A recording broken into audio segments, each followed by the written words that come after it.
داہیہ کلبی خوبصورت شکل و صورت والا قد آور نوجوان تھا، مدینے کے ایک قبیلے کا سردار تھا۔ 700 افراد کے حفاظتی دستے میں اس کا قافلہ چلتا تھا، اتنا پروٹوکول تھا اس کا۔ بڑا سونا سنکھا نوجوان تھا۔ میرے آقا کی نظر پڑی، قربان جاؤں وہ کتنے مقدر والا ہے جس پہ میرے آقا نے نظر ڈالی، جس پہ میرے آقا کی نظر پڑ گئی۔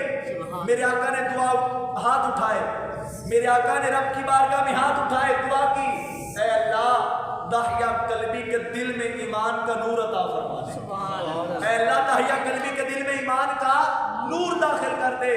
پھر ہاتھ مصطفیٰ کے اٹھیں، لب مصطفیٰ کے ہلیں، دعا قبول نہ ہو وہ اسی مرحلے پہ جائیے، دوسرے مرحلے پہ وہ وقت یاد کیجئے جب میرے آقا نے حضرت عمر بن خطاب کے بارے میں دعا کی تھی، اللہم اعز الاسلام بعمر بن الخطاب، اے اللہ عمر کو اسلام میں داخل کر کے عمر کے ذریعے اسلام کو عزت عطا کر۔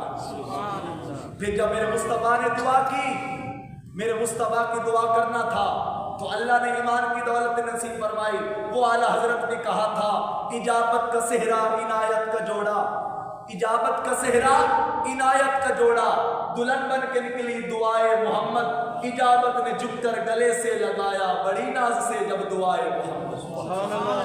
ادھر میرے مصطفیٰ نے دعا کی، اے اللہ داہیہ قلبی کے دل میں ایمان کا نور داخل فرما دے۔ ادھر فجر کی نماز ہوئی، فجر کی نماز کے بعد جبریل امین میرے آقا کی بارگاہ میں آ گئے، یا رسول اللہ خوشخبری دینے آیا ہوں، مبارک ہو اللہ نے داہیہ قلبی کے دل میں ایمان کا نور داخل کر دیا۔ اب ادھر خبر ملی ہے، تھوڑی دیر بعد داہیہ قلبی میرے حضور کی بارگاہ میں آ گیا۔ داہیہ قلبی میرے حضور کی بات ضرور بڑی توجہ، بڑی قابل غور بات ہے، بڑی لذت والی بات ہے یار سننا۔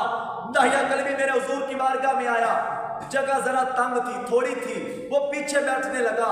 میرے آقا نے اپنی چادر پھینکی، کہا داہیہ قلبی چادر بچھا کے اس کے اوپر بیٹھ جا، قربان جاؤں۔ داہیہ قلبی نے چادر اٹھائی، اٹھا کے بوسہ دیا، بوسہ دے کر چادر کو آنکھوں سے لگایا، آنکھوں سے لگا کر پھر چادر سر پہ رکھ کے کہتا ہے، یا رسول اللہ یہ چادر نیچے بچھانے کے لیے نہیں ہے، یہ چادر تو سر پہ سجانے کے لیے۔ سبحان اللہ، یہ ہے ادب مصطفیٰ۔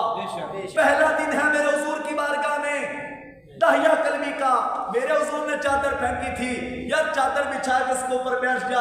داہیہ قلبی نے حضور کی چادر کو بچھانا گوارا نہیں کیا، بوسہ دے کے آنکھوں پہ لگا کے چادر سر پہ رکھی، کہا اس چادر کا مقام نیچے بچھانا نہیں ہے، یہ چادر تو سر پہ سجانے کے لیے ہے۔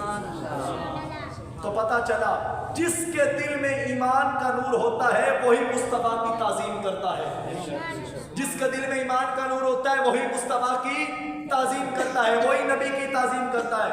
اور یہاں پر آپ کو ایک نکتہ دیتا چلو، توجہ، شیطان کو اللہ رب العزت نے کہا تھا شیطان میری عبادت کر، شیطان نے بڑی عبادت کی، زمین کا چپا چپا اس نے چھان مارا، کوئی چپا زمین کا ایسا نہیں جہاں شیطان نے سجدہ نہ کیا ہو۔ عبادت کا حکم ملا، شیطان نے عبادت کی، اللہ نے کہا تبلیغ کر، شیطان نے فرشتوں کو تبلیغ کرتا رہا، شیطان فرشتوں کا سردار رہا۔ لیکن جب نبی کی تعظیم کی باری آئی، جب کہا کہ آدم کو سجدہ کر، اس وقت شیطان نے تکبر کیا اور غرور کیا، کہا کہ میں تو آگ سے بنا ہوں، آگ اوپر جاتی ہے، آدم مٹی سے بنا ہے، مٹی نیچے آتی ہے، میں سجدہ نہیں کروں گا۔ اللہ نے اپنی بارگاہ سے دھتکار دیا، اگر شیطان کی پہچان کرنی ہو تو دیکھ لینا، جو شیطان ہوگا نا، یا جو شیطان کے نقش قدم پہ چلنے والا ہوگا، عبادت کرنے کی بات آئے گی عبادت کرے گا، عبادت کرنے کی بات آئے گی عبادت کرے گا، تبلیغ کرنے کی بات آئے گی تبلیغ بھی رج کے کرے گا، لیکن جب مصطفیٰ کی تعظیم کی باری آئے گی پھر چونکے چنانچے کرے گا، پھر مصطفیٰ کی تعظیم نہیں کرے گا۔ مصطفیٰ کی عزت، مصطفیٰ کی تعظیم، میرے آقا کا وقار، میرے آقا کی عزت وہی کرے گا جس کے دل میں اللہ نے ایمان کا نور رکھا ہے۔